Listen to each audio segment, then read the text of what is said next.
Bharat Pakistan match boycott. Pakistan সরকার ঘোষণা করেছে যে টি-20 বিশ্বকাপে তাদের দল অংশ নিলেও ভারতের বিপক্ষে নির্ধারিত হাই প্রোফাইল ম্যাচটি তারা খেলবে না। আইসিসির কঠোর অবস্থান। আইসিসি এই সিদ্ধান্তে হতবাক এবং পিসিবির কাছে আনুষ্ঠানিক জবাব চেয়েছে।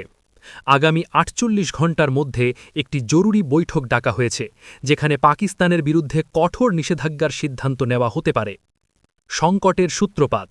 বাংলাদেশ ও ভারতের ক্রিকেটীয় সম্পর্কের অবনতি এবং আইপিএলে মুস্তাফিজুর রহমানের চুক্তি বাতিলের ঘটনার জেরে উত্তেজনা শুরু হয়। বাংলাদেশ বিশ্বকাপ থেকে সরে দাঁড়ালে পাকিস্তান তাদের পক্ষ নিয়ে আইসিসির বিরুদ্ধে পক্ষপাতের অভিযোগ তোলে। চুক্তি লঙ্ঘন ও শাস্তি। গত বছরের চুক্তি অনুযায়ী পাকিস্তান নিরপেক্ষ ভেন্যুতে ভারতের বিপক্ষে খেলতে বাধ্য।